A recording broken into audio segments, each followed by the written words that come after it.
Welcome back, everybody, for another episode cast of the SEAL, the StarCraft Evolution Amateur League. I am Brad Adaya, and today we're going to be looking at Nukemaster versus Overmind. This is going to be a TvZ in the lower bracket. Let's hop into it.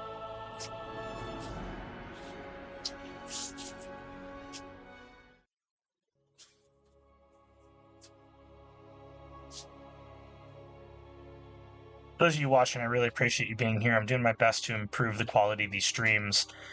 Constructive criticism is always welcome. And thanks again for being here.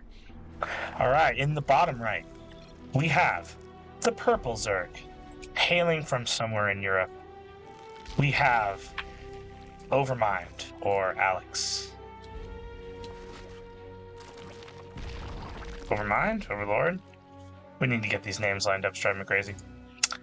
And in the top right, the blue Terran. My brother from down under, it is Nukemaster. The Samuel Jackson, love that. So we've already casted Nuke a few times on this channel already, and something that's true about Nuke is that their TvZ is phenomenal. And I talked about this last time in their match versus Odorless. We are going to see, almost assuredly, a CC first. We'll see 2 racks, and then we're going to see a gas, 3rd racks Academy. And we're going to see kind of like a move out with bio and a stim pressure.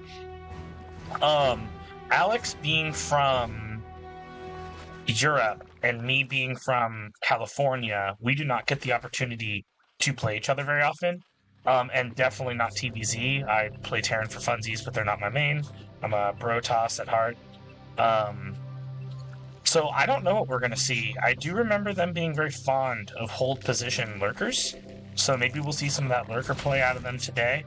But so far, the openings are really standard. There's that 2 racks I talked about. We'll see gas go down. There it is. And then we're going to see a 3rd racks Academy. For the Zerg, I imagine we're going to have a 3rd hatch come down relatively soon here. They're going to be going for the pool gas before 3rd hatch, which is fairly standard, and there's that 3rd hatchery right now. So super standard from both sides. Nothing particularly crazy. So like I mentioned, I feel pretty confident in how Nuke is going to play this. I think we're going to see, like I mentioned, that there's the Academy. We'll see the 3rd racks probably right now. Or is it already down? No. Normally you'd see 3rd racks pretty soon here. Maybe they're just gonna do 2 racks. There's the 3rd racks. Okay. So after they get this bio push out, what we're gonna be seeing is we're gonna see Nuke get into tank support with siege mode. We're gonna see them go up to vessels, and they're gonna be just working on those bio upgrades, and they're gonna keep pressure on the Zerg, holding them back, keeping that map presence in the mid game, forcing static D and forcing units out of the Zerg so they can't just drone completely unchecked. Now on the Zerg side right here, we do have a macro hatch going down. Speed's on the way, no lair yet, seems pretty standard, and then we're going to see those safety sunkens being built at the natural as the 3rd comes to a finish. And when we saw Odorless play their Zerg versus Nuke's Terran, Odorless tried a more, in my mind, feels quote-unquote modern, not like there's a lot of Brood War versus Brood War games in this mod to look at, but as far as our server, kind of a more modern style where they go basically Lings straight up to Hive.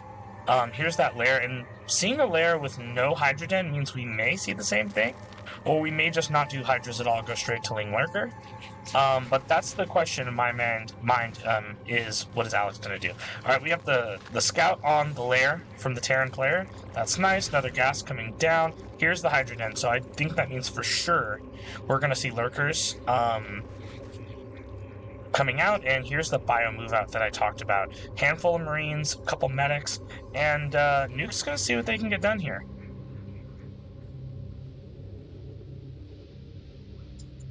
Small group of Lings out on the map. Not really in position to see this coming, but I think that Alex knows what Nuke is up to. This is not uncommon play for them. A couple more safety sunkens coming down, and here's that move out. Yep, there's your lurker upgrade. So it does look like with no hydras in production quite yet, the lurker upgrade coming down. I do believe this is going to be a lean lurker style. Probably going to hold this first push out off using static defense and the lings, and these lings are positioned to get a surround to catch this bio move out and possibly punish it. So let's see if this punishment does happen. Immediate turnaround, that was good.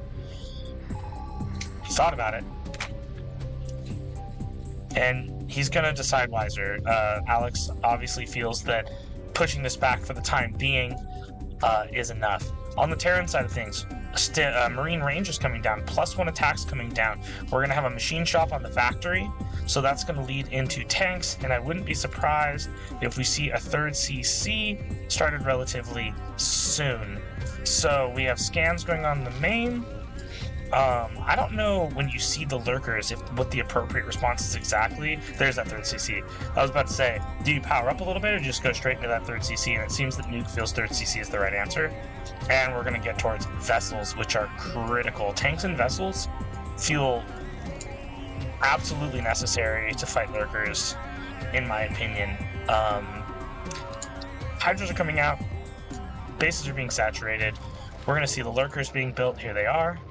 And I think we're going to get into a nice mid-game here. Okay. +1 armor going, so 1-1's on its way. Science facilities coming down. Lurkers on the way. Overall, a pretty calm game. A little bit of sharking around. Possibly looking for some stray lings. Maybe kind of considering, like, I'm going to, punish any kind of premature move out. Looking for a 4th base potentially to cancel. Just keeping tabs, making sure that the Zerg, can't just run these lurkers across the map willy-nilly, completely unchecked. At the very least, having the bio out here forces sieges, it slows it down. You definitely don't want those lurkers sieged up right here in your base. Even with siege mode done now, it's just not ideal. It's not an ideal position.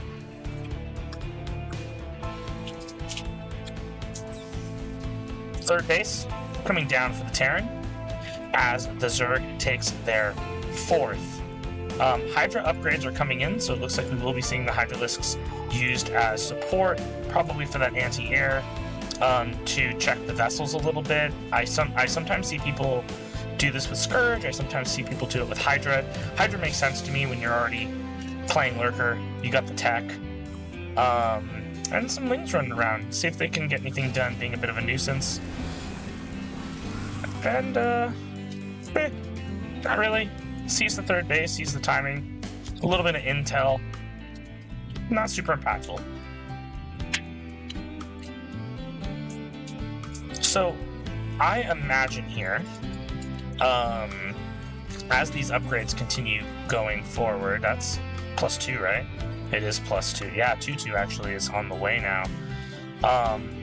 I'm thinking we're going to see a push out with this biotank and vessel, and we're going to see a pressure of this 4th base. Now, how many lurkers? Only 2 lurkers up here. This is not that scary at all. Yeah, Nuke doesn't think so either. They're stim right on this. I don't know about that, but it seems like it's going to work out for them with the sieging of the tanks going up and the science vessel out front. This is extremely difficult to break, but the lurkers have run in, but they're not hitting anything. So the lings are fighting on their own, but they're doing pretty good on the bio. And I do think that Alex is going to successfully knock this back, but not without losses. So where are we here on the units lost? 3,000 resources in favor of the Terran. I think that's okay for the Zerg right now. They kept their 4th, but here's the real problem. As this vessel count rises, this is what we're going to see. We're going to see these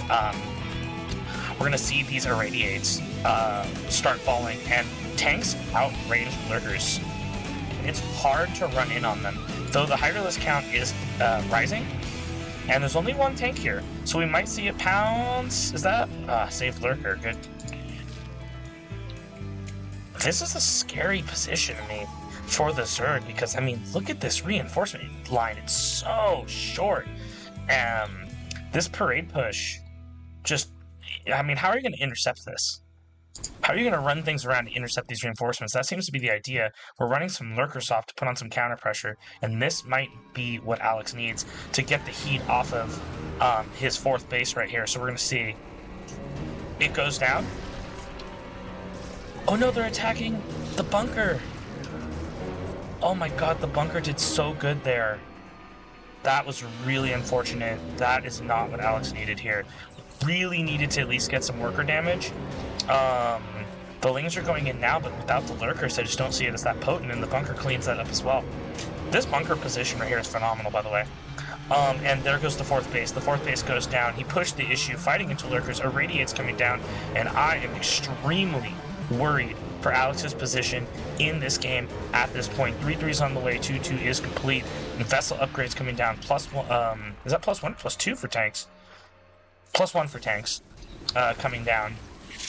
And this battering ram of bio, of just marine medic tank, just shoving through into the natural, I just don't know how well it's going to be stopped. Good targeting on these tanks. I don't know if that was intentional, but they were hitting the hydras and lurkers, not trying to shoot lings that were on the other tanks.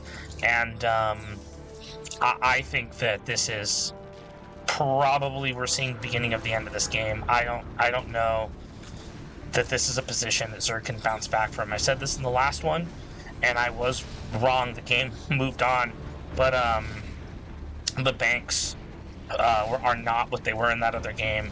Alex has no money. The natural is now done. There's very little mining out here. There's other hatcheries going down, but the reality is, what is going to deal with this army? The tech is going to go down. The production is going down. I don't see these ultras as the saving grace. There are not enough of them. We don't have enough of the upgrades. They're just going to get melted by this 2-2 bio in these tanks. And there's the GG. Well played by Nukemaster and Alex alike. Let's get into game 2.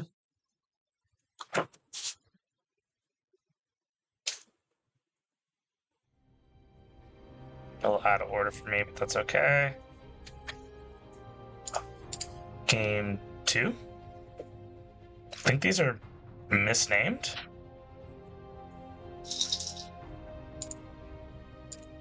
I don't know. I guess we're just gonna do them in this order. I think these are not correctly named. So I'm gonna do them in the order they were shared. I'm gonna do them in the order they were shared. I'm not sure, because these ones say it's still them, so. Right, that's okay. Moving on. I'm just gonna say Alex for AlexDeath because I'm gonna keep messing that up by reading their name. If I don't. So game 2, we're going on to Vermeer. Let's get started. In the top right corner, down 1-0 in this best of 5, the purple Zerg from the EU. It is AlexDeath. And in the bottom right, the blue Terran. It is the one and only Nukemaster.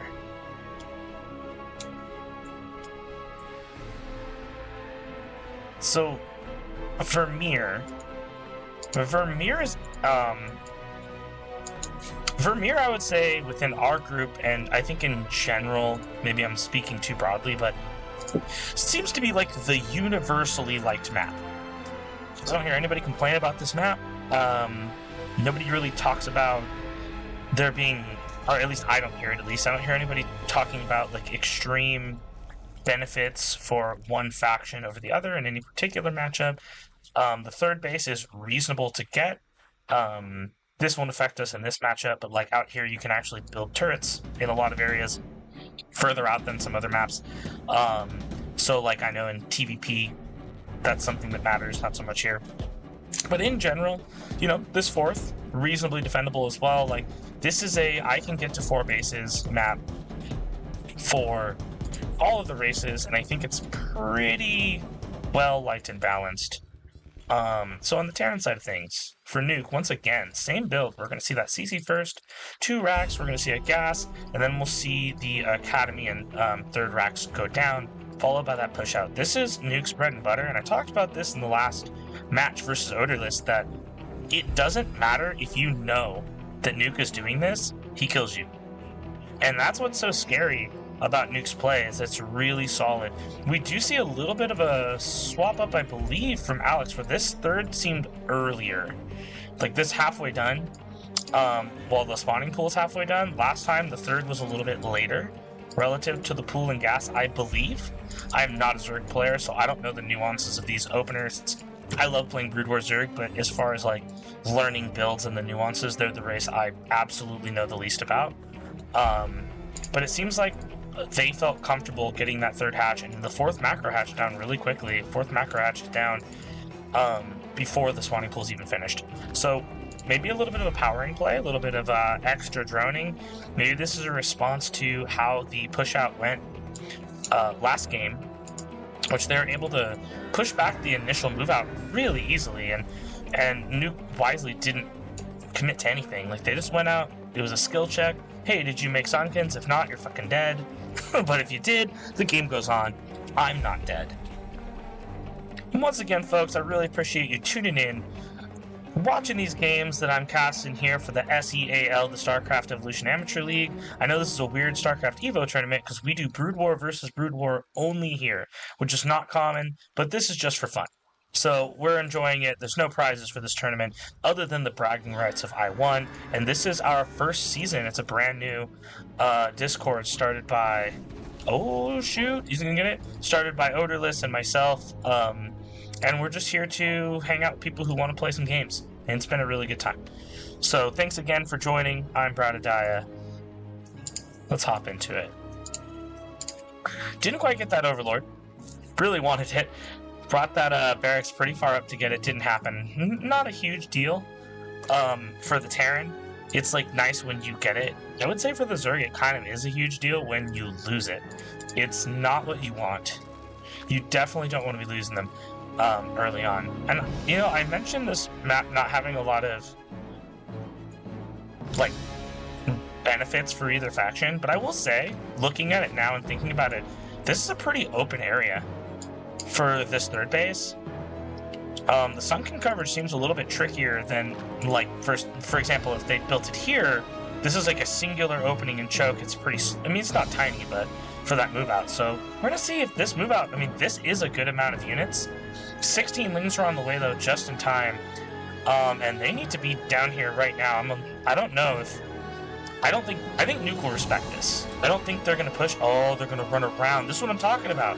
You can abuse this so much. Are they going to kill this? Oh, no. This is terrible. With the fire bat here and the medics in front, because these lings aren't going to attack these medics. The way that the AI in StarCraft works, as most of you know, when they're blocking, they're trying to move around them because they don't actually attack the lings. Okay, the fire bat goes down. That's a huge deal. The medic's going down, and I think this now is cleaned up.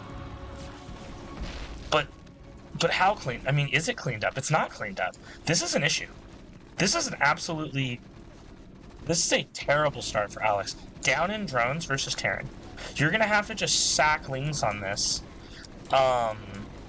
This is a pain in the ass. I mean, there's no way about, oh, they're getting all bunched up. You're going to bring them around. Oh, my God. Oh. This is a disaster. This is so annoying, and this is what I was talking about with these sunks, like the sunk coverage being hard.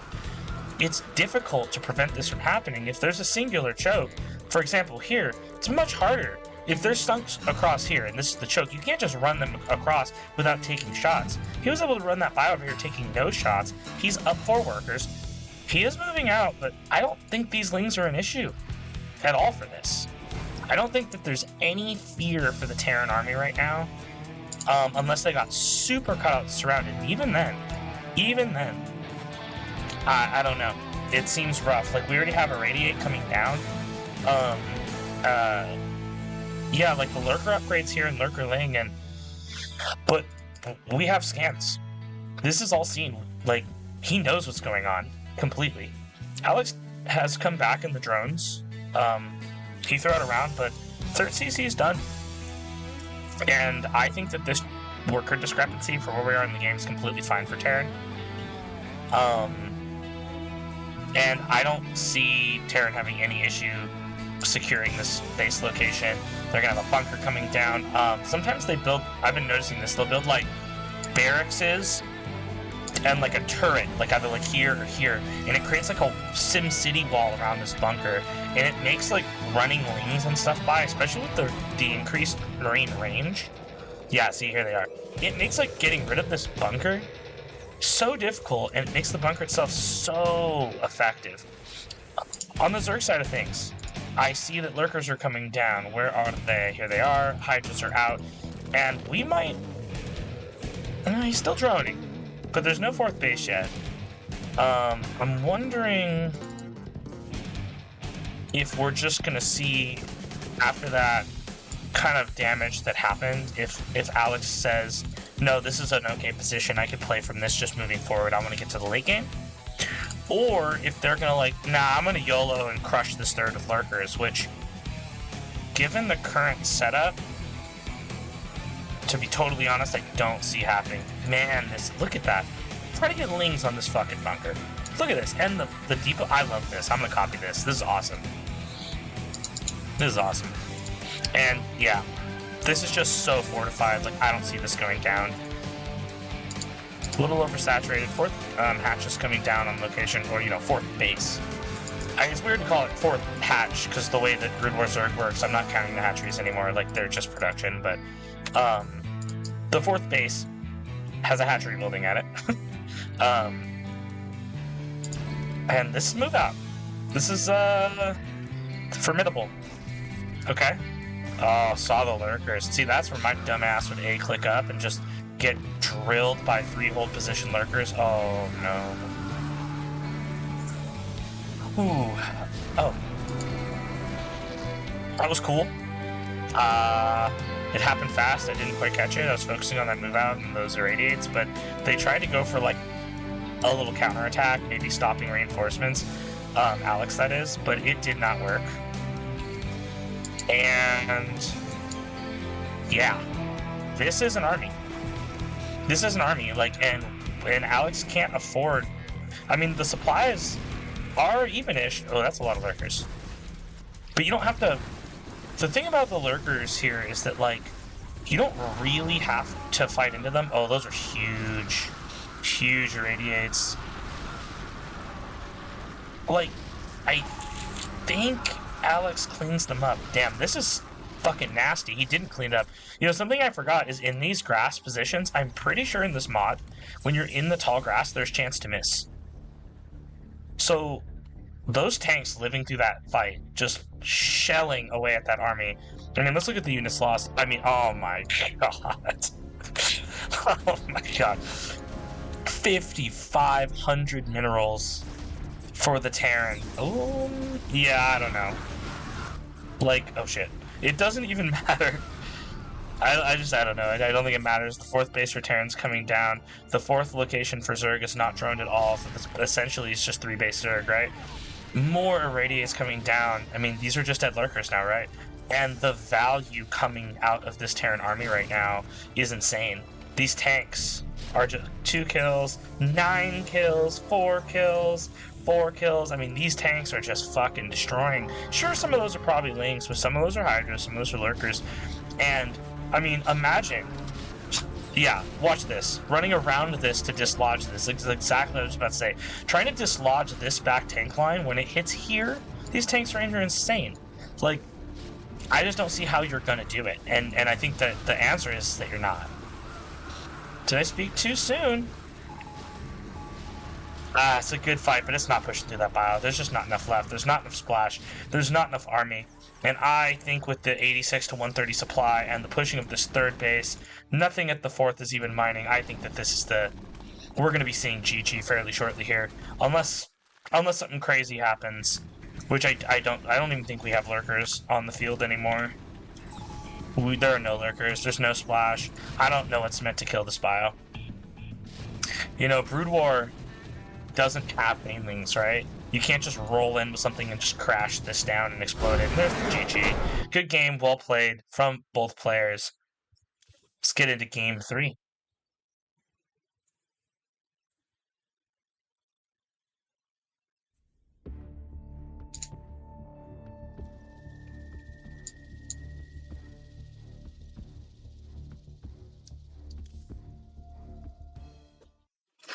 Hope you're all enjoying your Sunday. I'm having a sip of coffee in my home office. Tomorrow's off. Yesterday was Valentine's Day. I hope you all enjoyed it. Hope you all got to spend some time with the person you love. That's a little Mr. New Vegas for you. So, in the top center, some might say the 12 o'clock position tasteless, we have the Purple Zerg with their tournament life on the line. It is AlexDeath. And up 2-0.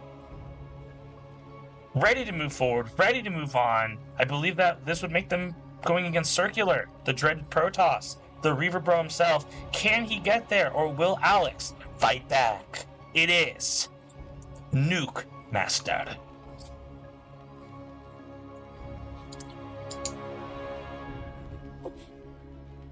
So what I'm thinking, to be totally honest, I think that Nuke's gonna say, if it ain't broke, don't fix it.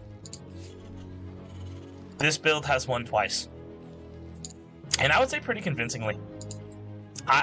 There was no point in that game where I looked at the Terran position and I was like, yeah, I'm kind of worried for the Terran. It never existed, especially with that move out on the third. It was just nasty.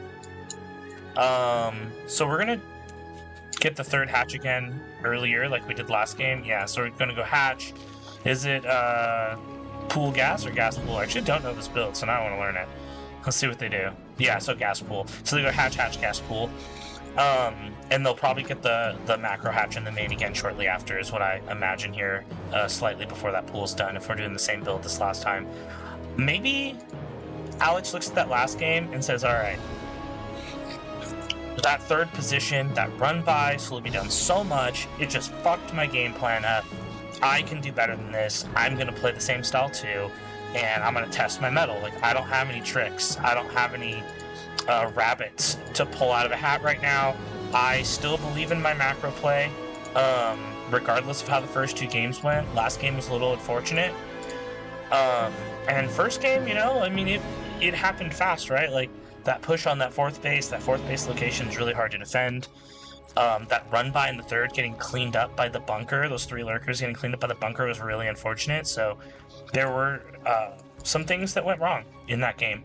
So maybe Alex really just believes in the metal of that macro, and I'm excited to see it. It shows confidence. Guy was wondering if we're going to see some kind of crazy cheese. And I don't know if you can really punish the CC first. I honestly have no idea. On these these 3-player spawning maps, I don't know if you could super fast pool first and hit this, or do some kind of super fast layer lurker bust or something. I really don't know. Regardless, looking for an overlord. It's not here, it's up here this time. Oh, what is this little cheeky move out? Okay, this is the first game. Nuke's really mixing it up. We're moving out before stim. This army split I don't love, but it happens. Not gonna be consequential. So we're moving out before stim's done with no medics, 5 Marines, and an SCV. But there's already... We're turning around. Yeah. It was cool, because I think it's designed what if you didn't have this yet? You're used to that move out timing.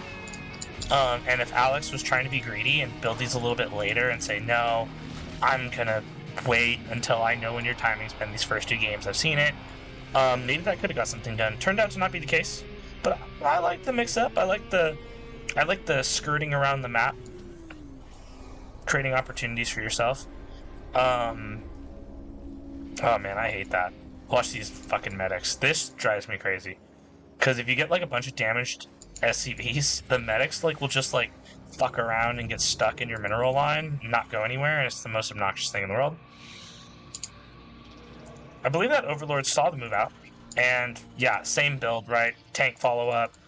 We're getting into double NG bait for upgrades. It's basically identical. We're going to see the starport, the machine shop, and we're going to go into biotank vessel. It seems, once again, if it ain't broke, don't fix it. This is obviously the way Nuke feels is the optimal way to play the game, play this matchup, and these maps haven't made a huge difference. So once again, I feel that the Zerg static D in this game in particular is totally fine. I don't think we're going to see anything like the last game. Let's see, looking for third hatch, scans, sees the static D. And yeah, we're not going to run up here. No, maybe I'm wrong. We're going to turn around. Yeah, just sharking around. Saying, hey, I'm out here, I have units. You know, come at me, bro. And the Zerg is saying, nah, I ain't taking the bait. You come at me. Come walk into these Sunkens, dude. They do a lot of fucking damage. Maybe like 40 damage or something, or 20 damage, I don't remember. It's a lot. I don't remember what it is, because it has a bunch of different damages versus different unit types. But I know it hits like a fucking truck versus Protoss, so... I don't run into Sunkens too often anymore. And, slow game. Both players respecting each other. Nuke not getting over eager. The push out applied the map pressure. Not even sending the other group across the map, like regrouping, keeping stuff safe. Not allowing the chance of a big Ling wrap around. Hitting this force, and where are we at over here? Are we going straight? Oh, we are! So this is a change, and I should have caught this earlier. I kept looking for the Lurker upgrade, just thinking that's what we were going to see again, but it looks like Alex has said, decided. The Lurkers aren't working. I'm going to go straight to Hive, and I think we're going to see Ling into Ultra, definitely. Look, we have the Carapace upgrades. We're going to see Ling straight into Ultra, but the problem is with this build is how do you stop this with the tank? Oh, and the bunker is fucking nasty, dude. Oh, this is nasty. Oh my god. Okay, so if I'm a Zerg right now, I'm stressing. Look at these. Look at these backline static Ds, because they've already, identified, this isn't going to be help. Right? These are going down. Both of these will go down for sure. I just need something to fall back on, because they're waiting for Ultras, and honestly, the Cavern's still on the way.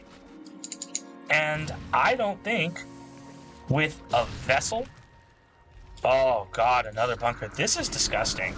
Oh man. This is so abusive. I kind of love it. But it's nasty, right? This tank position's so nooked in. The bunker position here is just brutal. For any kind of wraparound is so difficult with these Lings coming from this third base location. And we're not even pressuring this fourth hatch, or fourth base hatch location. We're just saying, nah, I'm gonna kill you. And to be honest, 8 Ultras are good. 8 Ultras can clear this, but they don't have chitinous yet. 9 Ultras, that's a lot of Ultras. But are they out before this dies? I think the answer here is definitely no. They're not out before this dies. And that is an issue, because now the damage is done. And you have to remember, we're still doing shit at home. Right? The third is down. There's a group killing the fourth. We lost 2 bases here. And even with the Ultras, you still have to fight through what's probably going to be 3 bunkers.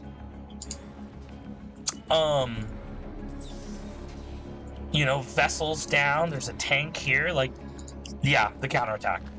Right? Oh no, you're just coming for a big wide flank? Okay. I don't know. I don't know, Kev. I don't know. I do not see... This is bad. There's no way to chop this up. This is bad. This is phenomenal for the Terran. Oh god, and now the Irradiates are coming down. Just look at the amount of damage that Ultra is doing to those Lings because of the Irradiate. More tanks, the reinforcement. I think we're going to break this location. It had to happen before these reinforcements got here. He's going to go right now. I think he does break this. Is this tank going to siege? That is a lot of Ultralists. Chitinous plating is done. These things are beefy boys right now. And I do think we are going to see the Zerg player break out and clean this up. But the question is to me is it enough? Right? Look at all these Irradiates going down. Is this going to force a lift? It might, right? But we lost 2 bases. The natural died. The 4th location died. This base isn't mining at all. We're essentially this oversaturated. We're on essentially 2 base mining. The income is abysmal. Terran has a higher income. And the units lost double efficiency for Terran. Double efficiency. These irradiates coming out are just going to slowly chip away at these ultras, and it doesn't matter if they die or not. It doesn't matter because it softens them up. And look, when it runs in, look at all that on the lings. It's like, just that, it matters. And it's a pain in the ass in StarCraft to deal with this, in StarCraft 2 engine, I'm sorry, in the EVO mod, because, where are we going here? Because they bunch up so tightly. Like, the natural bunching in this engine actually makes Irradiate better. The amount of lings that are dying, look at that. There's a trail of goo. And these are squishy now. I love this factory placement. Right? Just creates like this kind of this maze, this Sim City that forces little avenues of the units to have to run through. And at this point, with all these scans going down, 62 to 70 workers, and 3-3 on the way, +1, tons of vessels being made. The Spire's not even done. So these vessels are just gonna, like, they could just go fly out again. They could just drop down another round of Irradiates and say, hey, haha, look at this free damage over time. Like, you don't even have Scourge. You can't deal with this. You have nothing that shoots up. There's nothing to stop. There could be a Magic Eraser, which I personally love. I don't know if it's very good in this mod, but I love it. And here are those vessels going right now. And this is what I expect to see, is these vessels sharking around and just making extreme damage. That being said, Alex is making it into the late game, though I do feel they're hobbling a little bit. They're a little bit battered and bruised. They're gonna cancel this 4th base, that's nice. You know, we take those, right? Right now, you take anything that you can get. Anything that... But what was it worth it? Look at that. Yeah, you just sack him and attack him, but he can kite. Oh, man. The supplies are getting out of control. The efficiency is getting out of control. In the last, 2 minutes, there's been 3,000 more resources lost for the Zerg, and, less than 1,000 for the Terran. They're just not losing anything. It's just not dying over here. And now look at this tank production. A little bit of a supply block, but I don't know if it matters. This tank production's insane now. We have 3 tanks right now building. 3-3 is about to finish. Fuckload of vessels. Now, if this gets caught out, this could be a problem, but not enough of the armies here to capitalize on it. Are we going to see a siege? Wow, that was ballsy as hell. I would have panic sieged 100%. I would have been like, oh shit. I probably would have panic sieged too late, and they would have realized it, and they would have just A-clicked on me, and I would have lost the game right here. It's a lot of ultras. But the tank count. The thing about the ultras, they're so good, because when they have +3 like they do, and kiteness, I think kiteness gives, an additional 4, so I think they're +7 in this, which basically means Marines are doing, a damage, maybe 2 when they're 3-3 or something. It's not a lot. I don't know the exact numbers. I don't do the number calcs for TvZ in this, but, it's not a lot, I know that. The Scourge are sharking for these vessels, but the problem is if they run too quickly, they'll just get obliterated by these Marines. Good turnaround, though. Good turnaround.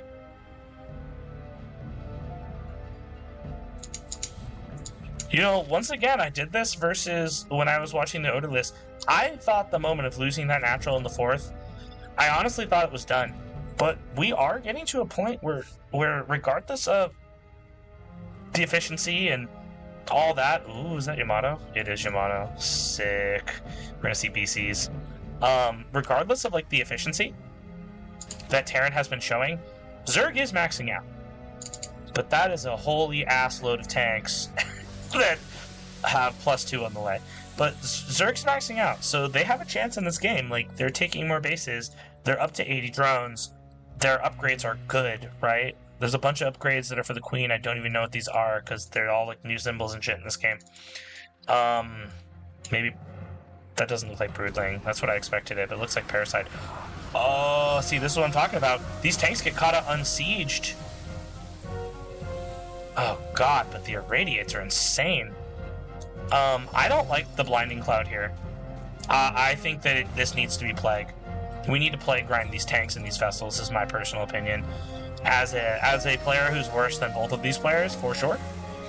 My absolute expert caster, I see everything opinion, is that we need to get to we need to get to Plague.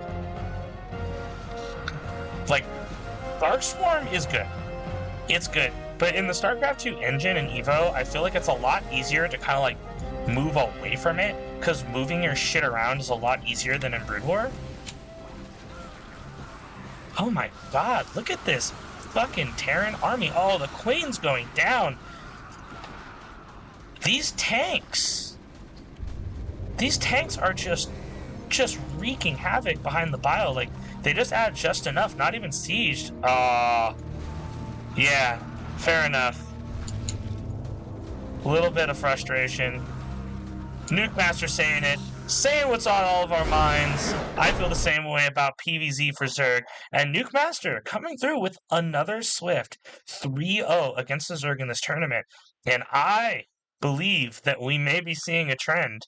So all you Zerg players playing in the SEAL, give yourself a prayer that a Protoss comes in and knocks Nuke out of this tournament. Because remember, this is the lower bracket. Nuke was knocked down by MKAZ, aka Circular, who I believe is their next opponent. And if I were a Zerg player playing right now, I would say, come on, Zerg. Win it for us so the Zergs can beat the Protoss. Because Zerg is... The story of the tournament is the old mantra that Terran's crushing Zerg, and Zerg is crushing Protoss, and Protoss is crushing Terran. And it seems to be living in that nice little circle, balanced as all things should be. Well, for that's the end of the best of 5. It was a clean 3-0. I appreciate all of you who decided to come by, watching the video. Do me a favor, hit a little thumbs up, leave a comment. You might even want to subscribe. I'll try to make more regular content. If you saw the first one versus this one, I hope you noticed that the quality has dramatically improved. I'm going to keep trying to do that to make the best casts of the SEAL that I can. And with that, it's been Brad Adaya. I appreciate it. Have a wonderful rest of your day.